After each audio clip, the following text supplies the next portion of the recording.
Hello students, welcome back to my YouTube channel TSK Tutorials presented by Shivkumar ST.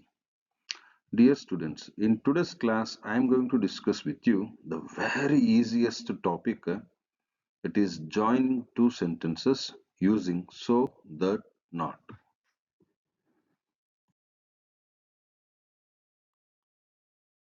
Before that, it is my humble and routine request to all. If you are new to my channel, please do subscribe my channel to watch the most essential videos that are already available in my channel. If you like those videos, please do share among your friends.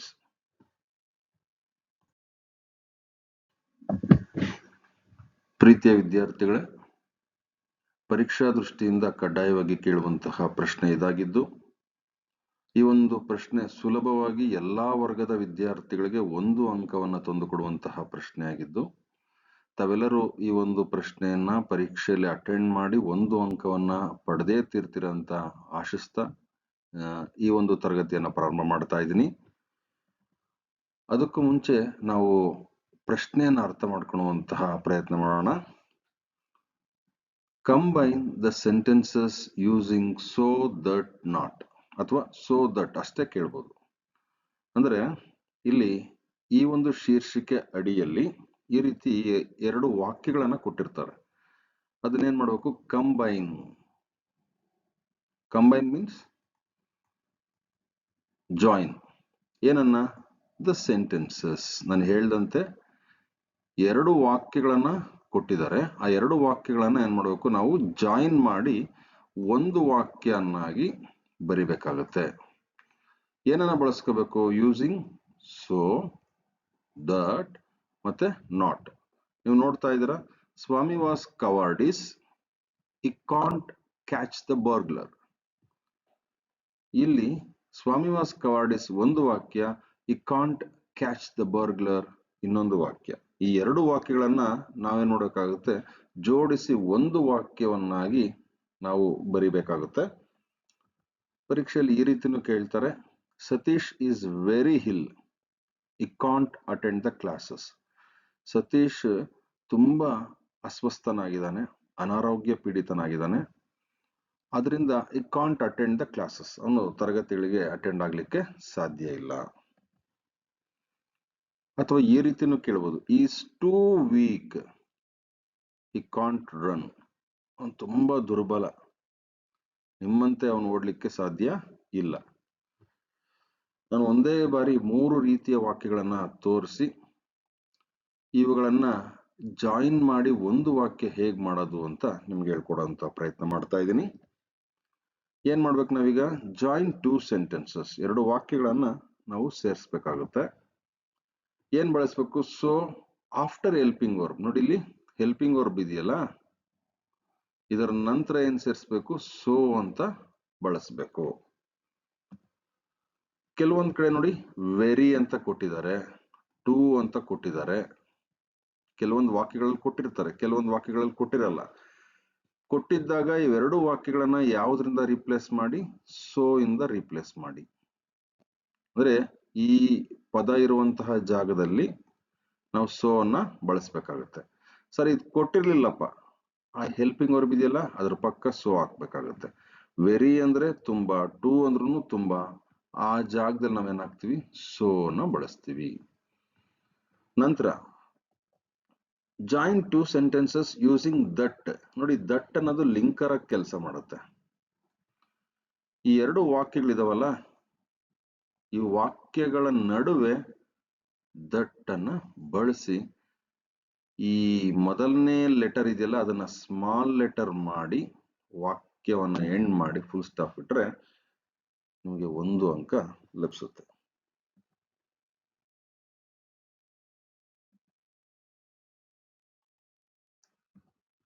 Observe the picture. ಹೌದು, ವಾತಾವರಣ ತುಂಬಾ chill ಆಗಿದೆ. It is too cold, we can't go out to play. ತುಂಬಾ ಹೊರಗಡೆ cold ಆಗಿದೆ, ತಣ್ಣನೆಯ ವಾತಾವರಣ ಇದೆ, ಅದರಿಂದ ನಾವು ಹೊರಗಡೆ ಹೋಗಿ ಆಡ್ಲಿಕ್ಕೆ ಸಾಧ್ಯ ಇಲ್ಲ. ಇಲ್ಲಿ ಏನ್ ಮಾಡ್ಬೇಕು ಇವಾಗ ನಾವೀಗ combine the sentences using so that not ಅಂತ ಕೇಳಿದ್ದಾರೆ. ಸೊ ಎರಡು ವಾಕ್ಯಗಳನ್ನ ಸೇರಿಸ್ಬೇಕಾದ್ರೆ ನೋಡಿ, ನಾನು ಟೂ ಅನ್ನ ರಿಮೂವ್ ಮಾಡೋದು, ಆ ಟೂ ಜಾಗದಲ್ಲಿ ಏನ್ ಹಾಕೋದು, ಸೋ ಹಾಕೋದು, ಈ ಎರಡು ವಾಕ್ಯದ ನಡುವೆ ಏನ್ ಹಾಕೋದು, ದಟ್ ಹಾಕೋದು, ಫುಲ್ ಸ್ಟಾಪ್ ಇಡೋದು ಅಷ್ಟೇ. ನೋಡ್ರಿ, it is so cold that we can't go out to play.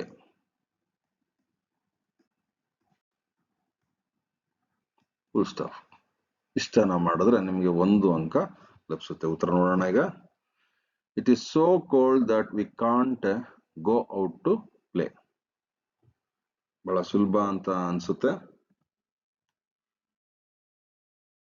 ಇನ್ನೊಂದು ಎಕ್ಸಾಂಪಲ್ ನೋಡೋಣ.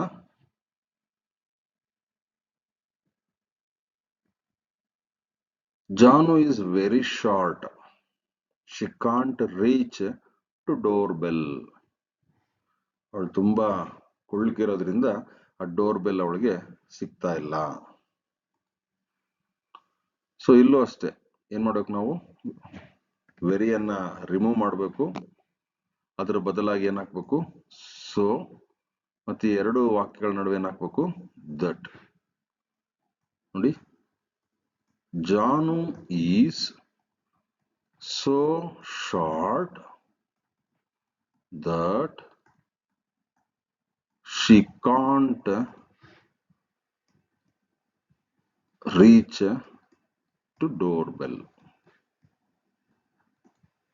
ಉತ್ತರ ನೋಡೋಣ. ಎಸ್.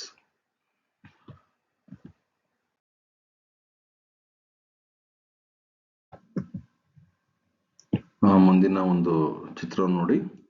ಇಲ್ಲೊಂದು ವುಡನ್ ಬಾಕ್ಸ್ ಇದೆ. ಆ ಮಗುಕಿನ ಗಾತ್ರದಲ್ಲಿ ದೊಡ್ಡದಾಗಿದೆ. ಆ ಮಗು ಅದನ್ನು ಎತ್ತಲಿಕ್ಕೆ ಸಾಧ್ಯ ಇಲ್ಲ.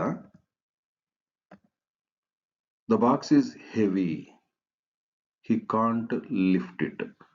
ಬಾಕ್ಸ್ ತುಂಬಾ ಭಾರವಾಗಿದೆ, ಅದರಿಂದ ಆ ಮಗು ಅದನ್ನು ಎತ್ತಲಿಕ್ಕೆ ಸಾಧ್ಯ ಇಲ್ಲ. ಸೊ ಇಲ್ಲಿ ನೀವು ಇದನ್ನ ಏನ್ ಮಾಡಬೇಕು, combine the sentences using so that not. So ಇಲ್ಲಿ ವೆರಿ ಕೊಟ್ಟಿಲ್ಲ. ನಮ್ಮ ವಿದ್ಯಾರ್ಥಿಗಳು ಏನ್ ಮಾಡ್ತಾರೆ, ಇಲ್ಲಿ ವೈ ಇದೆಯಲ್ಲ ಇದನ್ನ ಗಮನಿಸ್ಬಿಟ್ಟು ಇದನ್ನೇ ವೆರಿ ಅನ್ಕೊಂಡು ಇದನ್ನೇ ರಿಪ್ಲೇಸ್ ಮಾಡ್ಬಿಡ್ತಾರೆ. ಸೊ ಇಲ್ಲಿ ಕೊಡದೇ ಇದ್ದಾಗ ನಾವೇನ್ ಮಾಡ್ಬೇಕು, ಹೆಲ್ಪಿಂಗ್ ವರ್ಬ್ ಇದೆಯಲ್ಲ ಅದ್ರ ಪಕ್ಕದಲ್ಲಿ ಏನ್ ಹಾಕ್ಬೇಕು, ಸೋ ಹಾಕ್ಬೇಕು. ಎರಡು ವಾಕ್ಯ ಸೇರಿಸೋದಕ್ಕೆ ದಟ್ ಹಾಕ್ಬೇಕು. ಸೊ ಉತ್ತರ ಏನು, the box is so heavy that, ನೋಡಿ ಈಗ ಎಚ್ ಸ್ಮಾಲ್ ಲೆಟರ್ ಆಗುತ್ತೆ, he can't lift it. S.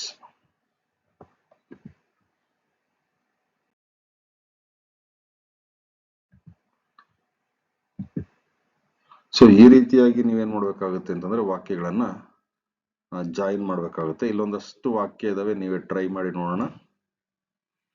She was very tired, she could not continue working. ಅವಳು ತುಂಬಾ ಆಯಾಸ ಆಗಿದೆ, ಅವಳಿನ್ನ ಕೆಲಸ ಮಾಡ್ಲಿಕ್ಕೆ ಸಾಧ್ಯ ಇಲ್ಲ. ಸೊ ಇಲ್ಲಿ ವೆರಿಯನ್ನ ತೆಗೆದಕ್ಕೆ ಏನಾಗ್ತೀರಾ, ಸೊ ದಟ್. ಎಸ್. She was so tired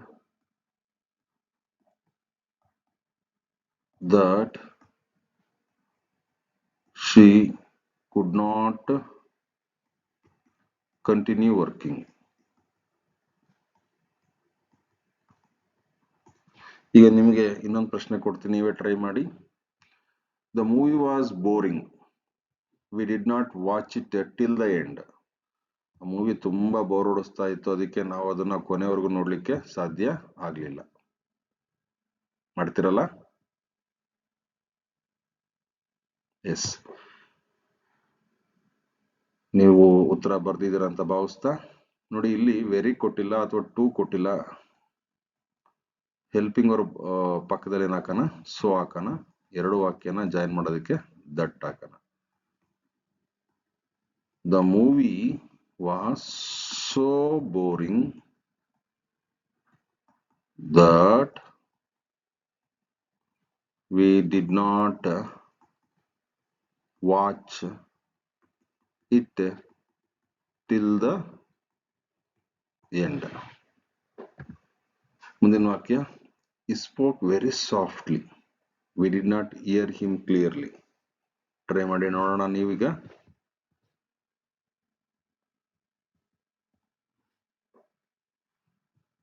S, ನಿಮ್ಮ ಉತ್ತರ ಸರಿ ಇದೆ. ವೆರಿ ರೀಪ್ಲೇಸ್ ಮಾಡಿದ್ರಿ, ಸೋ ಹಾಕಿದ್ರಿ, ಇವೆರಡು ವಾಕ್ಯಕ್ಕೆ ದಟ್ ಅನ್ನೋ ಬರದ್ರಿ. he spoke so softly that we did not hear him clearly.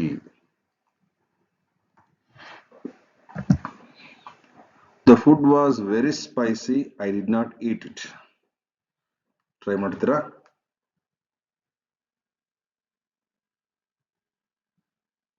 S, very ತೆಗ್ಲಾಕಿ so ಹಾಕಿದ್ರಿ, ಎರಡು ವಾಕ್ಯ ಸೇರ್ಸೋದಕ್ಕೆ ದಟ್ ಹಾಕಿದ್ರಿ.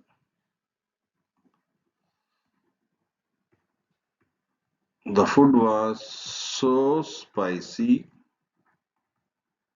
that I did not eat it. So ಈ ರೀತಿಯಾಗಿ ನೀವು ವಾಕ್ಯಗಳನ್ನ ಜಾಯಿನ್ ಮಾಡಿ ಒಂದು ಅಂಕನ ಪಡ್ಕೋಬೇಕಾಗುತ್ತೆ. The door was very noisy, it did not close silently. ಆ ಡೋರ್ ತುಂಬಾ ಶಬ್ದ ಮಾಡ್ತಾ ಇದೆ, ಅದು ನಿಶಬ್ದವಾಗಿ ಬಾಗಿಲು ಮುಚ್ಕೊಳ್ಳೋದಕ್ಕೆ ಅಥವಾ ಮುಚ್ಚಲಿಕ್ಕೆ ಸಾಧ್ಯ ಇಲ್ಲ ಅಂತಿದೆ. ನೀವು ಟ್ರೈ ಮಾಡ್ತಾ ಇರಿ. The book was very interesting, she did not put it down. ಆ ಪುಸ್ತಕ ಎಷ್ಟು ಆಸಕ್ತಿದಾಯಕವಾಗಿತ್ತು ಅಂತಂದ್ರೆ ಅವಳು ಅದನ್ನ ಕೆಳಗೆ ಇಡ್ಲಿಕ್ಕೆ ಮನಸ್ಸೇ ಆಗ್ಲಿಲ್ಲ. The water was very cold, we did not swim. ನೀರು ತುಂಬಾ ತಣ್ಣಗಿದೆ, ಅದರಿಂದ ನಾವು ಈಜಾಡ್ಲಿಕ್ಕೆ ಸಾಧ್ಯ ಆಗ್ಲಿಲ್ಲ. The road was very steep, they did not climb it easily. ಅದು ರೋಡ್ ತುಂಬಾ ಸ್ಟೀಪ್ ಆಗಿದೆ, ಅದರಿಂದ ನಾವು ಅದನ್ನ ಹತ್ಲಿಕ್ಕೆ ಸಾಧ್ಯ, ಅಂದ್ರೆ ಸುಲಭವಾಗಿ ಹತ್ಲಿಕ್ಕೆ ಸಾಧ್ಯ ಆಗ್ಲಿಲ್ಲ. ಎಸ್, ಇಲ್ಲೇನ್ ಮಾಡ್ತೀರಾ, ವೆರಿಯನ್ನ ರಿಮೂವ್ ಮಾಡ್ತೀರಾ, ಎರಡು ವಾಕ್ಯದ ನಡುವೆ ಏನ್ ಮಾಡ್ತೀರಾ, ವೆರಿ ರಿಮೂವ್ ಮಾಡಿ ಸೋ ಹಾಕ್ತೀರಾ, ಎರಡು ವಾಕ್ಯದ ನಡುವೆ ದಟ್ ಹಾಕ್ತೀರಾ. ಎಸ್, ಇದು ಅಷ್ಟೇ, ವೆರಿ ತೆಗೆದಾಕಿ ಸೋ ಹಾಕ್ತೀರಾ, ಎರಡು ವಾಕ್ಯದ ನಡುವೆ ದಟ್ ಹಾಕ್ತೀರಾ. ವೆರಿ ತೆಗೆದು ಸೋ ಹಾಕಿದ್ರಿ, ಎರಡು ವಾಕ್ಯದ ನಡುವೆ ದಟ್ ಹಾಕಿದ್ರಿ. ಸೊ ಪರೀಕ್ಷೆಯಲ್ಲಿ ನೀವು ಈ ರೀತಿ ಬರ್ದಿರ, ಆಮೇಲೆ ಏನ್ ಮಾಡ್ಬೇಕಾಗುತ್ತೆ, the door was so noisy that it did not close silently. ಇಲ್ಲಿ the book was so interesting that she did not put it down. ಇದು ಅಷ್ಟೇ. The water was so cold that we did not swim. ಇದು the road was so steep that ನೋಡಿ, ಈಗ T small letter ಆಗ್ತಿದೆ, ಇದೊಂದು ಗಮನಿಸಿ. they did not climb it easily. So ಈ ರೀತಿಯಾಗಿ ನೀವು ಸುಲಭವಾಗಿ ವಾಕ್ಯಗಳನ್ನ ಜಾಯಿನ್ ಮಾಡಿ ಒಂದು ಅಂಕವನ್ನ ಪಡ್ಕೋಬಹುದು. ಸೊ ಈ ರೀತಿಯಾಗಿ ಸುಲಭವಾಗಿ ನೀವು ಪರೀಕ್ಷೆಯಲ್ಲಿ ಕಡ್ಡಾಯವಾಗಿ ಈ ಪ್ರಶ್ನೆಯನ್ನ ಅಟೆಂಡ್ ಮಾಡಿ ಒಂದು ಅಂಕ ಪಡ್ಕೊಳ್ತೀರಂತ ಆಶಿಸ್ತಾ, ಮತ್ತೆ ಈ ಒಂದು ವಿಡಿಯೋ ನಿಮಗೆ ಇಷ್ಟವಾಗಿದ್ದಲ್ಲಿ ದಯಮಾಡಿ ಲೈಕ್ ಮಾಡಿ, ಕಾಮೆಂಟ್ ಮಾಡಿ, ಮತ್ತೆ ನಿಮ್ಮ ಸ್ನೇಹಿತರಿಗೆ ಹೆಚ್ಚು ಹೆಚ್ಚು ಶೇರ್ ಮಾಡಿ ಅಂತ ಹೇಳ್ತಾ ಈ ದಿನದ ತರಗತಿಯನ್ನು ನಾನು ವೈಂಡ್ ಅಪ್ ಮಾಡ್ತಾ ಇದ್ದೀನಿ. Thank you one and all.